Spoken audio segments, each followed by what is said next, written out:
여러분들 반갑습니다. 오늘도 주식시장은 흘러갑니다.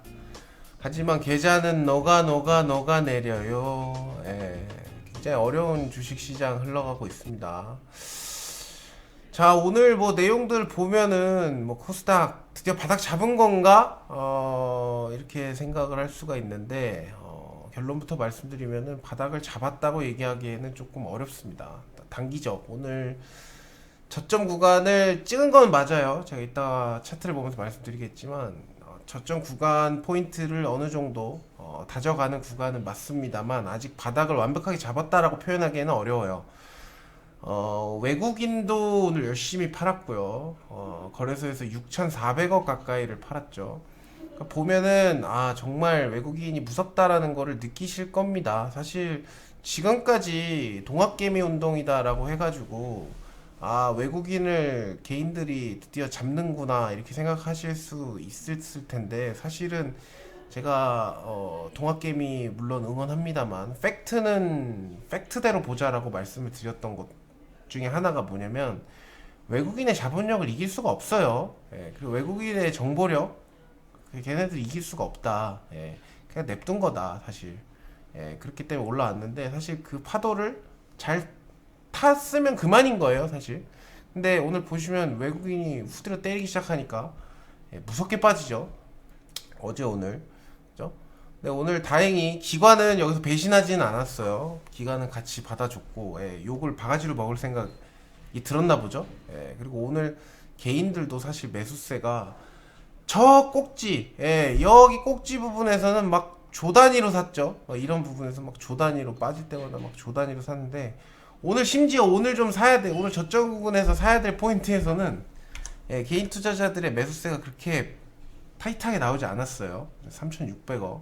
그죠? 코스닥 같은 경우에는 500억. 얼마 나오지 않았습니다. 그리고 코스닥도 사실 그 외국인이 코스닥을 좀 사줬는데 코스피가 외국인이 무섭게 때리더라고요. 근데 코스피는 박스권이 있는데 박스권이 얼마라 그랬죠 제가? 이렇게 박스라 그랬잖아요. 여기랑 여기 이렇게 박스권인데 오늘 박스권을 깼죠. 하단을 깼죠. 깼기 때문에 반등시 청산이에요. 원칙이라면 내가 원칙을 갖고 있다면 반등시 청산입니다. 근데 이게 반등이 어디까지 나올 것이냐 그거는 알 수 없습니다만 일단 기본적으로 중간값인 3,000 한 4, 50포인트 넉넉 잡고 3060포인트 정도까지는 반등이 한번 나오지 않을까 싶은데 또 코스닥을 보면은 또 그런 말이 또 안 나와요. 코스닥도 제가 이렇게 말씀드렸죠. 이렇게 박스였다. 이렇게 박스여서 여기만 오면 똥침 그다음에 985포인트만 오면은 꿀밤 똥침 요렇게 왔다 갔다 하고 있는데 역시나 여기서 꿀밤 얻어맞고 여기서 똥침이 나와야 되는데 어떻게 했습니까? 똥을 그냥 지렸어요 여기서. 그죠? 부직하고 여기서 똥침이 나와야 되는데 그리고 반등이 제대로 나왔냐? 그것도 아니에요. 여기서 흐지부지 저번 주에 흐지부지 하다가 오늘 여기를 깨고 완전히 내려왔습니다. 이렇게 되면은 이제 박스권도 아니에요 여러분들. 냉정하게 봅시다. 박스권이 아닙니다. 그럼 뭐예요? 추세 하락이에요 여러분들. 하락장에 들어왔다는 겁니다. 이해되세요? 그러니까 지금까지 파티는 끝난 거예요. 이렇게 얘기하면 이제 욕을 바가지로 먹을 수도 있는데 파티는 끝났어요. 파티는 여기 상반기의 파티는 끝났습니다. 여기에 여기 하반기 작년 하반기부터 올해 1월까지 그죠? 작년 중순부터 이렇게 올라왔던 요 랠리 파티는 어제부로 끝났어요. 이 박스를 이탈했기 때문에 자 그럼 한 번에 죽느냐? 그렇진 않다라는 겁니다. 그렇진 않고요. 반등이 한번 나온다면 제가 봤을 때는 925포인트 정도까지는 한번 반등이 나올 수 있다 라고 보고 있습니다. 지금 나스닥 선물 차트를 보니까 0.7% 정도 상승인데 오늘 나스닥이 어저께 나스닥이 2% 정도 빠졌잖아요. 1%인가 2%인가 빠졌잖아요. 오늘 나스닥이 급반등이 한번 나와준다고 하면은 내일 코스닥, 코스피 시장도 분위기 한번 타겠죠. 그럼 이제 반등이 나올 텐데 반등이 나오더라도 제가 봤을 때는 910이 넘어가기 시작하면 그때부터 조금 끌어당기려는, 아래쪽으로 끌어당기려는 힘들이 계속적으로 보일 겁니다. 그렇기 때문에 지금은 절대로 조급하게 매매를 하는 구간이 아닙니다. 여러분들 다시 한번 말씀드릴게요. 지금은 조급하게 매매를 하시면 안 돼요. 오히려 기다려야 되는 거고요. 제가 유료로 운영하고 있는 제 유료방에서는 현금화를 많이 시켰습니다. 현금화를 많이 했고요. 오늘도 저점에서 잡았어요. 오늘 차라리 오늘 저점에서 잡는데, 저라고 종목이 안 물렸겠습니까? 저도 여기서 매매를 하던 사람인데 종목이 물렸어요.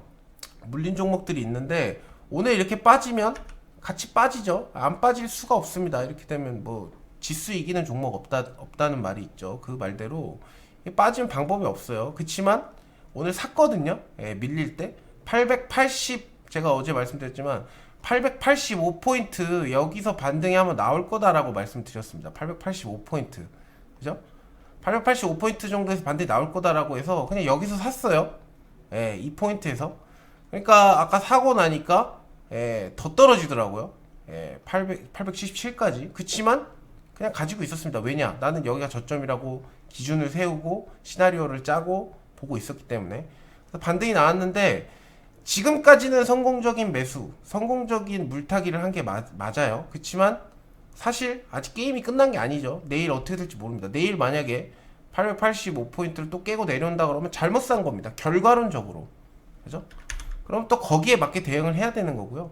지금 일단은 들어갔기 때문에 이제부터 추세를 돌릴 거라고 예상을 하기 때문에 들어간 게 아니라 단기적으로 여기서 들어가서 820, 짧게는 810 정도 넘어가면 그 안에서 그 제가 배팅했던 종목들이 올라가게 된다 그러면 단기적으로 뽑아먹을 생각으로 들어간 겁니다. 솔직하게 말씀드리면. 그래서 뭐 짧게는 뭐 한 3, 4% 정도, 많게는 뭐 한 10%, 15% 정도의 기대 수익을 가지고 단기적으로 접근할 자리지, 지금 이 꺾인 추세를 내가 역으로 타기 위해서 매매를 하는 건 쉽지 않습니다. 그리고 저점을 잡고 매매를 하셔야지, 지금 추격을 하거나 이러면은요 정말로 여러분들 정수리 여드름 꼭지에 물릴 수가 있기 때문에 절대적으로 조심해야 되는 구간이다. 그렇기 때문에 이런 기사들 여러분들이 좀 눈여겨보실 필요가 있다라는 거고, 오늘도 기사가 또 하나가 나왔는데 오늘 시장을 조금 달군 것 중에 하나가 백신 여권 중국에서도 추진한다, 이런 얘기가 나왔어요. 백신 여권 얘기는 아마 계속적으로 나올 겁니다. 근데 뭐 아까 이거는 오전장에 나왔던 이하 조선일보에서 나왔던 기사고요. 그다음 오후장에 이제 서울경제에서 나왔는데 중국이 먼저 백신 여권 내놨다, 뭐 이런 내용이거든요. 근데 여기에도 문제가 좀 있긴 있더라고요. 내용을 읽어보니까 뭐냐면은 중국은 방역 건강 코드라 그래서 사실상 의무적으로 다 갖고 있어요.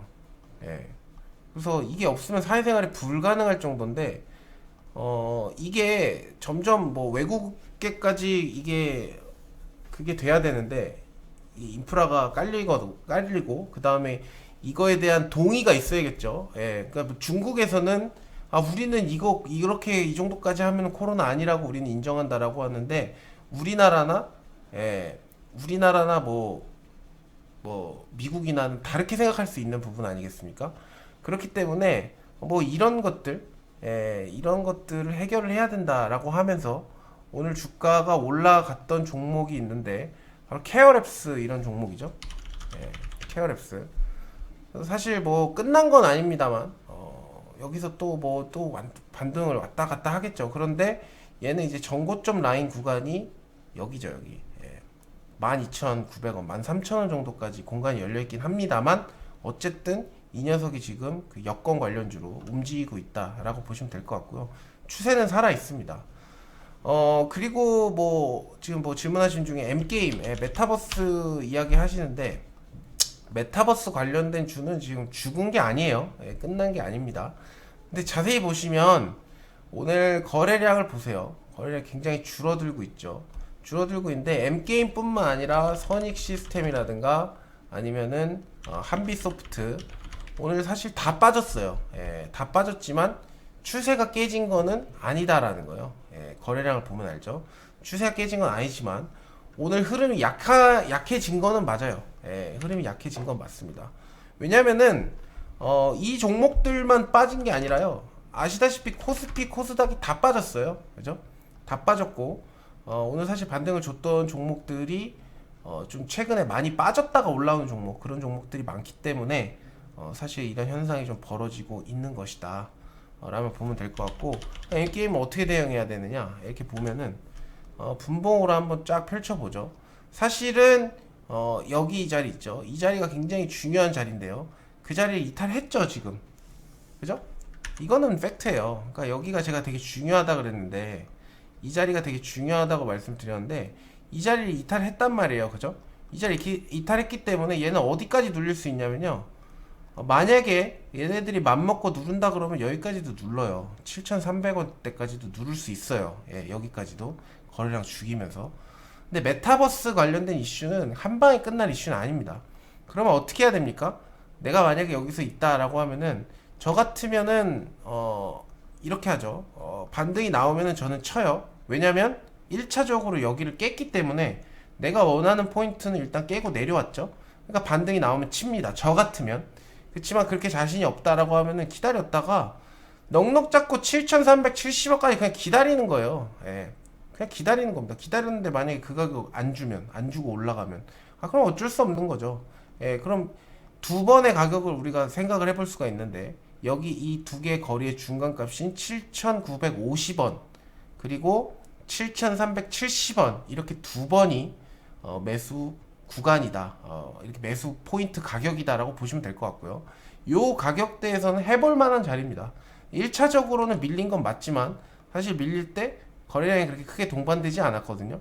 그렇기 때문에 시간은 좀 끌 수 있겠습니다. 메타버스 관련된 이슈가. 근데 추세는 아직까지 견고하다. 그래서 M게임 같은 종목들도 지금 당장은 아니더라도 여러분들이 관심을 갖고 보시면 된다, 이렇게 말씀을 드리겠습니다. 자, 전문가님, 외국인이 선물 옵션 포지션으로 오늘 금투 프로그램 매수세를 유발시킨 것 같은데 맞나요? 모르겠습니다. 간만에 제 시간에 오셨고요, 백금자님. M게임, 디카프리오, 디카프리오를 쓴 건가? 디카프리오. 설명이 되셨죠? 그리고 오늘 또 눈여겨볼 것들은 이제 삼성전자, SK하이닉스 이런 것들도 봐야 되는데, 삼성전자 우리나라 이제 대표주죠. 근데 얘도 지금 슬금슬금 계속 왔다리 갔다리 하는데 81,000원이 되게 중요하다고 했는데, 얘가 지금 삼성전자의 힘이 좀 빠지고 있는 것 같은 느낌이 들어요. 그래서 만약에 저 같으면 반등을 준다고 하면 저 같으면은 삼성전자 칠 것 같습니다. 더 가든가 말든가. 근데 뭐 우리나라 사람들이 삼성전자는 더 갈 거라고 생각을 하기 때문에 굳이 제가 그 시대 정신을 거스를 필요는 없다고 생각하는데, 저라면, 저 같으면 삼성전자는 반등시 칠 것 같고요. 그 다음에 뭐 LG화학 뭐 이런 애들 있잖아요. 이런 애들 관심 굉장히 많죠. 얘도 소위 말하는 박스였는데, 그죠? 박스였는데 지금 박스를 돌려 세우지를 못하고 있습니다. 그죠? 박스권 하단권을, 그죠? 이 박스권 하단권을 돌려 세우지 못하고 있는 상황이기 때문에 사실 저는 LG화학 같은 경우에는 좀 시간이 걸리지 않을까 이렇게 생각을 합니다. 배터리가 워낙 많이 올라오기도 했고, 이게 만약 저가권이라 그러면 얘기가 좀 달라져요. 근데 워낙 많이 올라오기도 했고, 배터리에 대해서 모르는 사람이 없죠. 사실 주식에 굉장히 제가 좋아하는 명언 중에 하나가 뭐냐면, 소문난 장치에 먹을 거 없다. 대형주에 그렇습니다. 대형주. 사람들의 관심이 많아질수록, 특히 대형주, 사람들의 관심이 많아질수록 그때부터 잘 안 가는 경향이 좀 있어요. 이거는 뭐 100%는 아닙니다만, 그냥 제가 느끼는 감정적인 거는 그래요. 그렇기 때문에 2차전지도 당분간은 조금 지지부진하지 않을까라고 생각이 좀 들고요. 그리고 이제 제가 좀 좋게 보는 것 중에 하나가 이제 LG 디스플레이 같은 애들인데, LG 디스플레이는 이제 OLED 관련주잖아요. 얘는 뭐 사실 만원대에서 지금 2만원 정도, 25,000원 정도까지 올라왔기 때문에 그렇게 많이 올라온 거는 아니에요. 그죠? 뭐 2차전지처럼 4배, 5배씩 올라온 건 아닌데, 얘도 지금 거래가 제일 많이 터지는 구간이 이렇게 두 구간이잖아요. 그렇기 때문에 지금 여기가 매수 핵심 구간이거든요. 그러니까 일단 강한 놈이다라고 하면 21,800원. 오늘 딱 거기 상단 부분까지 왔죠. 여기를 좀 디뎌줘야 되고요.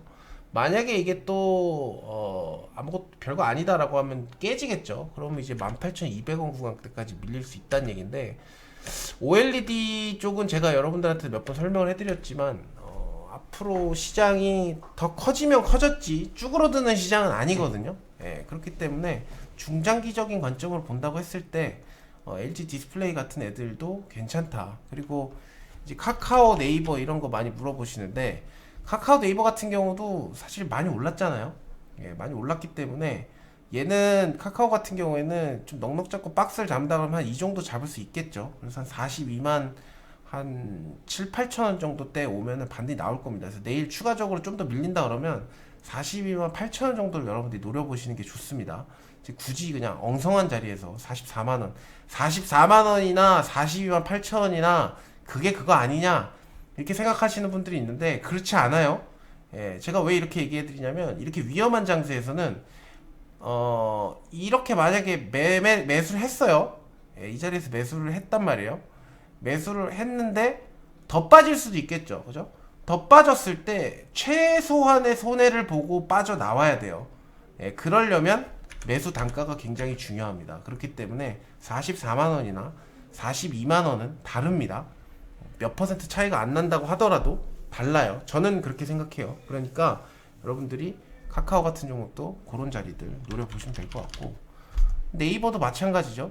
네이버도 많이 올랐어요. 그리고 지금 막 이슈들이 굉장히 많이 나오면서 예, 움직임이 나오고 있는데 네이버나 카카오는 아직 추세가 깨진 것 같지는 않아요. 그렇지만 얘도 한 번 더 밀리면 이런 자리까지 밀릴 수 있다는 거죠. 34만 원대까지.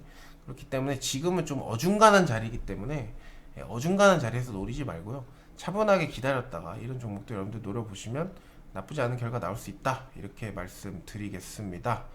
오늘은 사실 저한테도 온 뉴스가 많이 없어요. 예, 저한테도 도착한 뉴스가 별로 없기 때문에 뉴스 읽어드릴 내용이 별로 없는데, 일단은 어떻게 대응해야 되는지에 대해서 좀 전체적으로 말씀을 드렸고요. 코스닥, 코스피 이렇게 보시면 된다. 오케이? 여러분들 여기까지 해드리도록 하겠고, 여러분들 내일도 많이 놀러 오시기 바라겠습니다.